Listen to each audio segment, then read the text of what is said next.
안녕하세요. 청약 전문가 원룡이입니다. 서울 수도권 최상급지에서 신고가가 행진 중입니다. 이럴 때 청약은 마지막 기회죠. 시세보다 저렴한 청약단지는 수억 이상의 차익을 거둘 수 있습니다. 하지만 내년부터 공급은 한정적이죠. 당첨 확률과 당첨 가능성은 매번 낮아지고 있습니다. 그러면 우리는 뭘 해야 될까요? 지금 준비해야 됩니다. 가점을 점검하고 특별 공급을 활용하고 좋은 입지를 선점해야 합니다. 2025년 청약, 이 강세장에서 유일한 돌파구입니다. 꼭 오셔서 이 좋은 기회 놓치지 마세요. 안녕하세요. 반갑습니다. 미치고 김박사입니다. 안녕하세요. 반갑습니다. 리치고 김기현입니다. 네, 최근에요. 이 미국을 중심으로 소비자 신뢰지수가 급격히 하락을 하고요. 또 성장률 전망도 점점 낮아지고 있습니다. 우리나라 역시도 좀 예외가 아닌 것 같은데요. 이번 영상에서는 이제 경제 성장률 향후에 어떻게 바라봐야 할지 이런 전망을 함께 짚어보도록 하겠습니다. 네, 제 영상을 이제 꾸준히 보신 분들은 아시겠지만 네. 제가 계속 얘기를 했던 게 이 스태그플레이션의 위험성이 상당히 높다. 네. 제가 이런 얘기를 많이 했었습니다. 특히 이제 제가 3개월에 한 번 정도씩 하는 전망 강의에서는 정말 그런 이야기들을 제가 구체적인 근거가 되고 그래서 얘기를 좀 많이 했었는데 최근 요즘 미국 주가 흐름이 별로 좀 좋지를 못해요. 그래서 요 며칠 계속 좀 떨어졌었는데 자 여기 보시면은 미국 경제가 지금 스태그플레이션에 진입했다는 우려가 지금 확산이 되고 있다고 합니다. 이런 기사 요새 많이 나오더라고요. 많이 나와요. 네. 자, 스태그플레이션이 뭐냐면요. 어떤 우리한테 닥쳐올 수 있는 미래의 경제 중에 최악이 바로 스태그플레이션이에요. 뭐냐면은 자 경기 불황이 와요. 경기 불황이 오는데 금리가 고물가 시대라서 금리를 낮추지 못하는 겁니다. 자 지난 몇십 년 동안요 경제 사이클을 어떻게 움직여 왔냐면은 사람들이 어떤 자산 시장에 대해서 과도한 기대를 하면서 주식이나 부동산 시장에 굉장히 거품이 생기고 네. 그리고 실제 경제는 이 거품을 따라가지 못하면서 경기 침체 우려가 생겨요. 네. 그러면서 위험하니까 금리를 쭉쭉쭉쭉쭉 낮춰가지고 한 1년 정도 쫙 낮춰버리거든요. 그래서 다시 경제를 다시 또 살립니다. 유동성도 쏟아붓고 금리를 낮춰서. 자, 그런데 문제는 뭐냐? 그때는 고물가가 없었어요. 근데 지금은 고물가가 있다 보니까 뭐예요? 경기가 지금 안 좋은 침체인데 물가까지 높은 이거는 최악이다라는 겁니다. 자, 그래서 여기 이제 데이터를 좀 보시면은 네. 꺾이는 미국 소비. 미국은 사실 소비를 먹고 사는 나라잖아요. 네. 자, 보시면 소비가 그래도 계속 전월 대비 성장하다가 25년 1월 달에 어떻게 됐어요? 진짜 완전 많이 박살났죠? 나가요. 네. 자, 그런데 물가는 어떻게 되고 있어요? 물가는 전년 동월 대비해서 계속해서 올라가고 있습니다. 사실 원래 이제 일반적으로 경기가 안 좋으면 물가는 또 떨어지게 마련인데 이제 네. 반대로 가는 거잖아요. 네. 그러니까 더 위험한 것 같고. 그럼요. 네. 그러니까 저도 제가 뭐 모든 걸 다 알고 그런 사람은 아니지만 저는 이제 제가 항상 어떤 생각을 하면서 사냐면 내가 열심히 하는 것도 중요하지만 내가 살아가고 있는 이 환경이 어떻게 변화하는지에 저는 정말로 관심이 많아요. 네. 그렇기 때문에 요즘 뭐 빅데이터 AI 시대들 많이 하지만 저는 제가 2015년에 이런 거에 대한 어떤 큰 패턴들을 제가 이런 다양한 책들을 보면서 아 빅데이터 인공지능 시대가 오고 있구나. 그래서 제가 부동산도 빅데이터 인공지능으로 제가 연구를 시작한 지가 지금 벌써 10년째가 됐어요. 네. 그리고 지금 세상이 어떻게 변하고 있는지. 그래서 제가 똑똑한 게 아니라 유명한 석학들이 있잖아요. 이런 분들이 그래도 믿을 만한 그런 분들인데 이런 분들이 하는 이야기 또 그리고 이런 책들을 읽다 보면 나름의 인사이트가 생기거든요. 그런데 앞으로 우리가 이런 뭐 금리가 낮은 저물가 시대를 다시 살 가능성은 거의 없어요. 그러니까 앞으로는 계속 이 정도의 물가, 어쩌면 앞으로 5년, 10년 뒤에는요, 지금보다 훨씬 더 높은 금리 시대에서 우리는 살 수도 있습니다. 그래 지금 나오는 얘기가 뭐냐? 지금 1970년대처럼 지금 스태그플레이션을 다시 겪을 수 있다. 이런 지금 전망이 나오고 있다라는 겁니다. 이렇게까지 이제 미국의 경제가 안 좋아진 그 배경이 있을까요? 지금 뭐 이제 투자자분들이 이런 얘기 지금 하고 있죠. 지금 트럼프가 지금 대통령으로 당선이 되면서, 네. 그쵸? 지금 뭘 하고 있어요? 관세. 관세를 막 때려 붓고 있고, 이제 나라들을 막 협박을 하고 있잖아요. 네. 그리고 너 우리나라에 얼마 투자할 거야? 그리고 이민 정책도 뭐예요? 지금 없애버리고, 우리나라에 살고 싶어? 500만 달러 내. 그래, 다 돈이야. 그러니까요. 그러니까요. 그래서 지금 이렇게 하다 보니까 만약에 이제 이런 트럼프의 관세 정책이 좀 본격화되면은 미국의 인플레이션 압력이 더 커질 수 있다라는 거고 이런 것들이 결국은 누구한테 전가되는 거예요? 최종 소비자한테 지금 전가되는 거죠. 그럼 결국 이제 소비자 입장에서는 어떤 소비 심리 자체가 위축될 수밖에 없겠어요. 맞습니다. 네, 그러다 보니까 지금 2021년 이후로 지금 소비자 신뢰가 지금 최대 낙폭을 했습니다. 네, 그래서 요거는 지금 경기의 둔화의 지금 강력한 신호다. 그래서 이제 보시면 뭐 이때도 이제 떨어질 때가 있었지만 기껏 해봐야 한 번 정도 잠깐 떨어졌는데 보세요. 지난 24년 12월 달 이후로는 지금 12월 달, 1월 달, 2월 달 지금 3개월 연속 미국 지금 소비자 신뢰 지수가 지금 떨어지고 있다는 겁니다.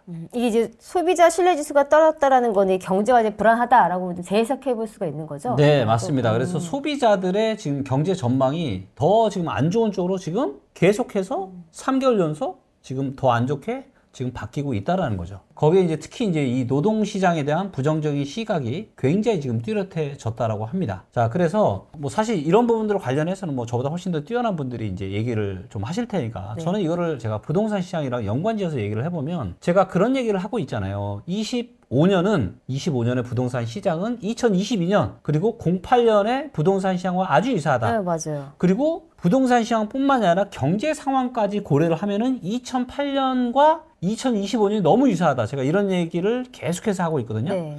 자, 근데 상반기는 어땠어요? 08년 상반기나 22년 상반기는요, 그렇게 부동산 시장이 나쁘지 않았어요. 근데 언제 문제가 터졌죠? 2008년 하반기, 20년 하반기에 큰 폭락이 있었죠. 자, 그리고 올해에도 25년에도 저는 이런 패턴이 발생할 가능성을 상당히 높게 보고 있고요. 네. 여기에는 미국이 지난 25년 동안 B컵 금리 인하라는 건 딱 3번밖에 없습니다.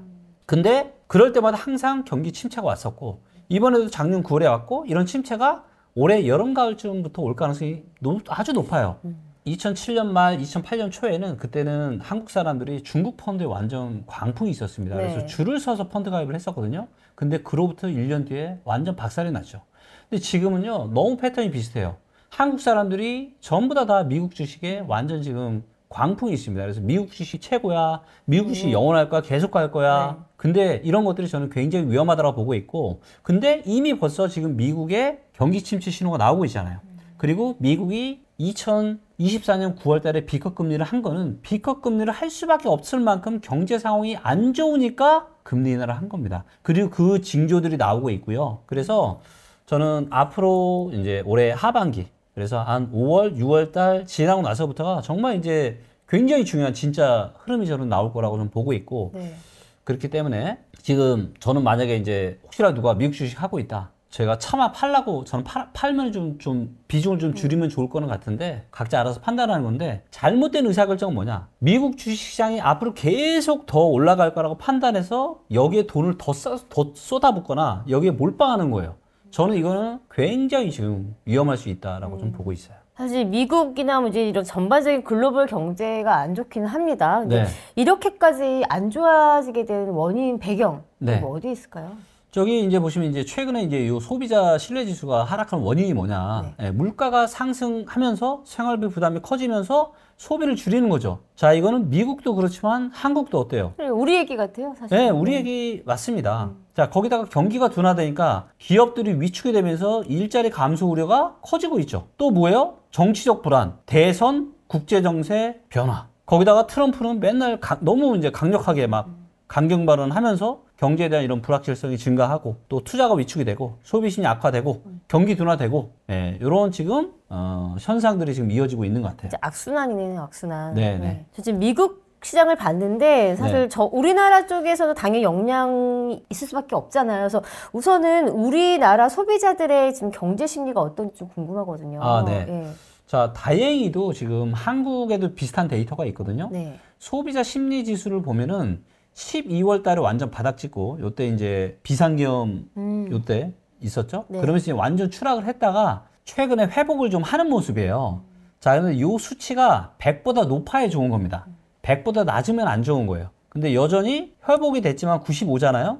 조금은 나아지고는 있지만 여전히 그렇게 상황은 안심할 만한 상황은 절대 아니다. 그래도 회복은 되는 추이를 보니까 약간 안심은 했는데 네. 또 예견했지만 이제 금리 인하를 발표했어요. 맞아요. 그래서 그런지. 네. 그래서 이제 한국 경제가 이제 금리 인하를 지금 할 수밖에 없을 만큼 안 좋다는 너무나도 거잖아요. 심각하다 네. 보니까 금리 인하를 이번에 이제 한 거고, 그리고 이제 올해 경제 성장률 전망도 지금 이제 1.5%로 지금 대폭 지금 낮췄습니다. 1.5%도 사실은 낮춘 건데 네. 해외 기관에서는 네. 저희 한국 성장률을 굉장히 낮게 또 얘기를 했더라고요. 네, 여기 이제 보시면 해외 주요 기관에서 한국 경제 성장률 전망을 좀 했거든요. 네. 근데 보시면은 뭐 1.6에서 1.7, 1.8 요 정도가 제일 많아요. 1.6, 1.7 요 정도가 1.0도 많은데 있어요. 보시면 시티은행은 이제 1.4%, 네. 그리고 JP모건은 1.2%, 그 다음에 캐피털 이코노믹스는 이제 1%까지. 그래서 한국의 경제 성장률이 이제 상당히 지금 좀 좋지 못할 거다. 지금 이런 이야기들을 지금 하고 있는 거죠. 와, 1.0% 성장률이 조금 충격적이긴 하네요. 그죠? 충격적이죠. 네. 네, 근데 아마 이런 성장률을 저희가 앞으로 살아갈 시대에 있어서는 굉장히 많이 볼 것 같아요. 일단 전반적으로 지금 경제가 좀 위기인 건 맞는 것 같은데 이런 분위기가 언제까지 지속될 거라고 보세요? 저성장이? 저는 이렇게 생각하고 있어요. 뭐냐면은 지금은 이미 한 2, 3년 전부터 한국은 당뇨병 걸린 노인처럼 조금씩 다리 힘이 풀려면서 계속 이게 조금씩 주저앉고 있어요. 예, 이런 상황에 지금 이제 공장들을 미국에 좀 지었고, 근데 트럼프는 지금 미국에다 공장 더 지어라. 네. 이런 이야기를 지금 계속 하고 있잖아요. 그러니까 좋은 일자리들이 자꾸 이제 해외로 빠져나가고, 그 다음에 요즘에 이제 AI나 이런 경쟁이 굉장히 중요한데, 우리 AI 시대에 한국이 한 게 없잖아요. 쏟아부은 돈도 거의 없고. 그러니까 이쪽 분야는 완전 지금 너무나도 뒤처져 있는 거고, 그래서 어떻게 보면 부동산에만 지금 올인이 되어 있는 거죠. 네. 그래서 이런 상황들이 너무너무 위태한 상황이라고 좀 보고 있고, 이런 것들이 에너지가 어느 정도 쌓여서 저는 한번 꽝 하고 한번 문제가 크게 터질 수 있는 가능성이 25년에 올 가능성이 아주 높다라고 좀 보고 있어요. 그렇기 때문에 사고가 터질지 안 터질지는 그 누구도 확신할 수 없습니다. 저도 확신할 수 없고요. 하지만 분명한 건 뭐냐? 우리가 운전을 한다고 따졌을 때 지금 도로 상황이 어때요? 안개가 잔뜩 끼고 길이 굉장히 꼬불꼬불해요. 자, 이럴 때 운전을 어떻게 해야 됩니까? 이럴 때 영끌에서 아파트 사는 과속 운행하면 돼요, 안 돼요? 안 되죠. 진짜 위험합니다, 여러분들. 그렇기 때문에 지금은 정말 지금 대한민국 경제 상황, 전 세계 경제 상황, 그리고 부동산 시장 상황은 안개가 지금 완전 잔뜩 껴있고 한 치 앞도 보이지 않는 이런 꼬불꼬불한 길을 운전하고 있다라는 걸 명심하시고, 정부에서 지금 이런 특례 정책이나 신생아 특례, 그 다음에 증여세 비과세 한도, 또 이번에 최근 시장을 뜨겁게 달아오르게 만든 뭐예요? 토지거래 허가 해제. 이런 건요, 길게, 이거는 본질적인 게 안 돼요. 본질적으로 경제가 성장하고 사람들이 돈도 많이 벌고 여유가 생겨야 자연스럽게 집값이 올라가는 거지. 이런 어떤 인위적인 정책이나 이벤트로 인해서 올라가는 절대 올라가기 힘들다. 그리고 이런 것들 때문에 부동산 시장에 반등이 나오면서 진짜 위험한 상황이 올해 하반기에 발생할 수 있다는 꼭 좀 명심하셨으면 좋겠고, 희망의 메시지를 드리면, 그렇기 때문에 혹시라도 그런 일이 만약에 올해 하반기에 발생한다. 네. 그럼 어떻게 되는 거예요? 엄청난 기회가 오는 겁니다. 몇십 년 만에. 한편에서는 네. 그렇기 때문에 여러분들, 우리가 이런 거예요. 제가 제 카톡 프로필에 제가 뭐라고 적어놨냐면요. 비관론자처럼 대비하고 낙관론자처럼 꿈꾸자. 네, 그렇기 때문에 지금은 준비하고 대비하고 그리고 앞으로 다가올 엄청난 기회를 그런 준비하는 그런 시기로 만드시면 너무 좋을 것 같고요. 저도 이제 올해부터는 그런 기회를 좀 잘 좀 잡으실 수 있는 그런 기회를 제가 좀 많이 하려고 합니다. 그래서 무료 강연도 좀 하고, 또 지방도 좀 지금 침체되어 있는 지방 부동산 시장도 가끔씩 가서 제가 데이터에 기반해서 이만저만하고 요만저만 하니 이 지역 부동산 시장이 다시 좀 좋아질 수 있다. 이런 희망의 메시지도 좀 전달 드리고 해서 좀 힘들어하고 있는 많은 이 부동산 시장에 많은 분들이 계신데 그분들께 조금이나마 좀 힘이 됐으면 좋겠습니다. 네, 알겠습니다. 말씀 주신 것처럼 이 경제 상황이 사실 불확실할수록 우리 스스로 개인 모두가요, 이 재정 건전성은 더욱 단단히 시켜야 될 것 같고요. 좀 준비를 해놓는 필요가 있을 것 같습니다. 자, 오늘 영상 도움이 되셨다면 좋아요, 댓글, 구독, 그리고 알림 설정까지 함께 해주길 바라겠습니다. 함께 해주셔서 감사합니다.